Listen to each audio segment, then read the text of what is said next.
جو ہے اس کے اوپر ایک پالیسی بنائیں اور اس رپورٹ کو عدالت میں سبمٹ کریں، اور اس کیس کی مزید سماعت عدالت نے ملتوی کر دی۔ دوسرا ناظرین، آپ کو بتاتا چلوں کہ سپریم کورٹ آف پاکستان میں صحافیوں کے حوالے سے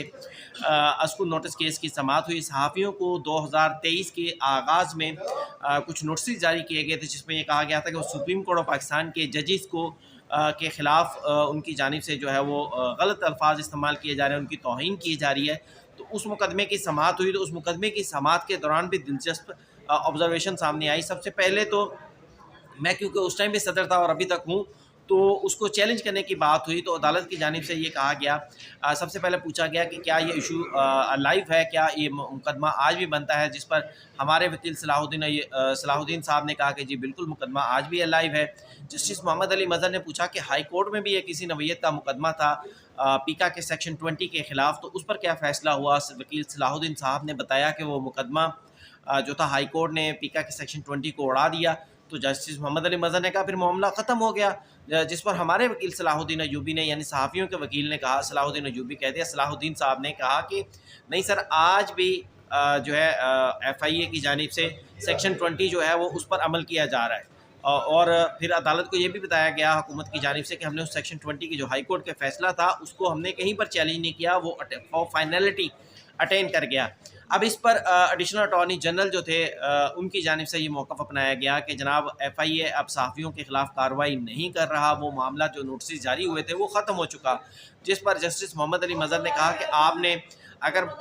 نوٹسز ختم کر دیے ہیں تو اس حوالے سے ہمیں تحریری طور پر بتائیں کہ صحافیوں کے خلاف کتنے مقدمات تھے، کتنی انکوائریز چل رہی تھیں، اور ان انکوائریز کو اگر ختم کر دیا ہے تو ہمیں تحریری طور پر بتا دیں تاکہ ہم اس مقدمے کو ختم کر دیں، جس کے بعد عدالت نے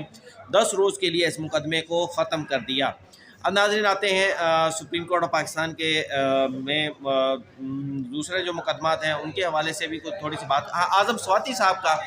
ایک انتہائی مقدمہ تھا، آپ کو یاد ہوگا کہ اعظم سواتی کے گھر میں کچھ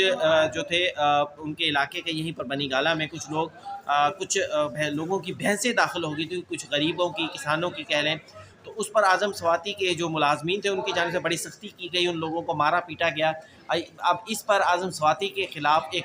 اعظم سواتی کے الٹا ان لوگوں کے خلاف مقدمہ درج کروا دیا جن کی بھینسیں ان کے گارڈن میں داخل ہوئی تھیں۔ اب اس پر سپریم کورٹ آف پاکستان نے سو موٹو لیا تھا، پھر اسی مقدمے میں یہ آ گیا کہ اعظم سواتی صاحب کی اتنی کروڑوں اربوں کی جائیداد ہے، اس پر تحقیقات کی جائے۔ آج اس مقدمے کی سماعت ہوئی تو سپریم کورٹ آف پاکستان کے آئینی بینچ نے سب سے پہلے استفسار کیا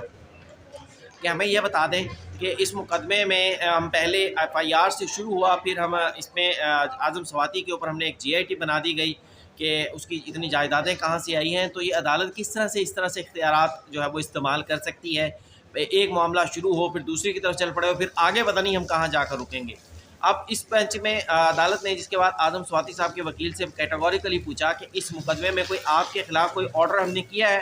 تو ان کے وکیل صاحب کی جانب سے جو کہ علی ظفر کے سبارڈینیٹ تھے انہوں نے کہا کہ صحیح اسسٹنٹ تھے، ان کی جانب سے کہا گیا کہ نہیں سر ایسا کوئی آرڈر نہیں ہے، جس پر عدالت نے مختلف وکلاء سے رائے لینے کے بعد اس مقدمے کو بھی ختم کر دیا۔ اب ناظرین آتے ہیں پھر ایک مرتبہ پھر سیاسی خبروں کی طرف۔ پاکستان تحریک انصاف کا احتجاج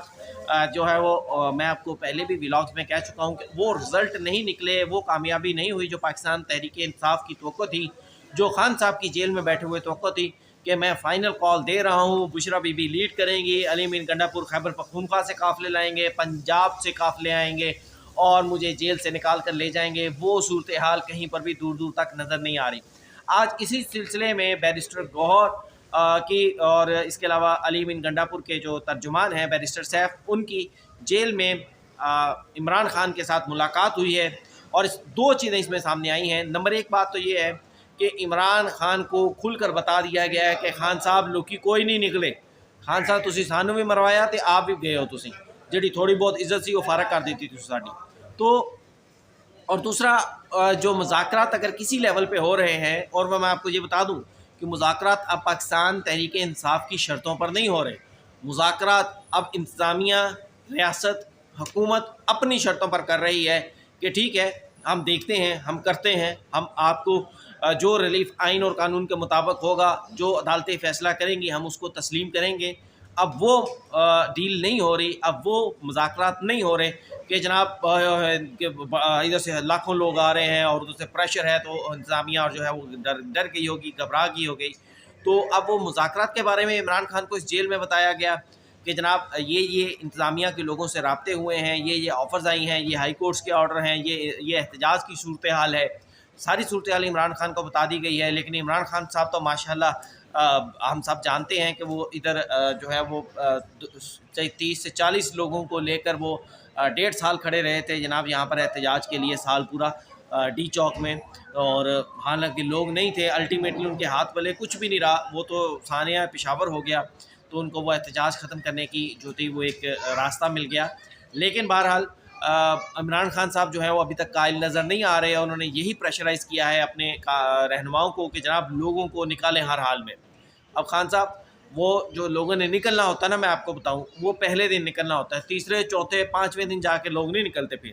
ایسا نہیں ہو سکتا کہ احتجاج شروع میں کامیاب نہ ہو. جس احتجاج نے کامیاب شروع ہونا ہوتا ہے نا، وہ پہلی چنگاری سے بھڑکتی ہے وہ آگ. ایسا نہیں ہو سکتا کہ وہ پھونکیں مار مار کے آپ جو ہے اس آگ کو جلا لیں جس آگ میں جلنے کی سکت ہی نہ ہو. تو اب ناظرین اس پر عمران خان کو ساری صورتحال بارے میں آگاہ کر دیا گیا ہے، لیکن ابھی تک پاکستان تحریک انصاف کو عمران خان کی جانب سے جو بیرسٹر گوہر تھے اور بیرسٹر سیف تھے ان کو بتا دیا گیا ہے کہ انتظامیہ کے ساتھ کیا مذاکرات کریں. میرے خیال سے کچھ نرمی آئی ہے. اور اس کے علاوہ میں آپ کو یہ بھی بتاتا چلوں کہ حکومت کی جانب سے بھی، کیونکہ کل سے پاکستان تحریک انصاف کے کارکنان کو اور ان کے ساتھ ساتھ جتنے بھی لوگ تھے جو کہ پشتون تھے جن کی گرفتاریاں کی گئی ہیں، ظاہری بات ہے سب کو جیل نہیں بھیجا جا سکتا، کچھ کے ریمانڈ لیے جائیں گے، کچھ کو جو ہے وہ چھوڑ دیا جائے گا شناخت پریڈ کے بعد، ان کے اصحاب کا ریکارڈ چیک کرنے کے بعد. تو اب ان سب لوگوں کے لیے اسلام آباد انتظامیہ نے ایک نئی سب جیل جو ہے وہ قرار دے دی ہے. بات یہ ہے کہ اسلام آباد میں جو CIA کا آفس تھا اس کو سب جیل قرار دے دیا گیا ہے، اور پاکستان تحریک انصاف کے جتنے مظاہرین جو ہیں وہ اس میں گرفتار کرنے کے بعد ان کو وہاں لے جایا جائے گا، اور مزید پروسیس ہو، ریمانڈ ہو، احتجاج، ان کی جو شناخت پریڈ ہو، اس سب کو جو ہے وہ وہیں پر کیا جائے گا. CIA کا یہ آفس یہی پاس ہی ہے اسلام آباد کے انڈسٹریل ایریا میں، کافی بڑی بلڈنگ ہے، اور میرے خیال پر وہاں پر اگر بہت زیادہ لوگ بھی رکھے جا سکتے ہیں تو اتنا زیادہ کوئی مسئلہ نہیں ہوگا. گراؤنڈ شراؤنڈ بھی ہے وہاں پر، میں نے تھوڑا سا دیکھا بھی ہوا ہے، تو اتنا کوئی خاص مسئلہ نہیں ہوگا. اسی وجہ سے اس کو سب جیل قرار دیا گیا ہے، تاکہ اگر کوئی زیادہ لوگ بڑی تعداد میں گرفتار کر لیے جائیں تو پھر ان کو وہاں پر رکھ دیا جائے. تو ناظرین یہ تھا آج کا ویلاگ کیسا لگا مجھے کمنٹس میں ضرور بتائیے گا. چینل کو لائک، سبسکرائب اور شیئر کرنا بالکل مت بھولیے گا. اجازت دیجیے، اللہ حافظ.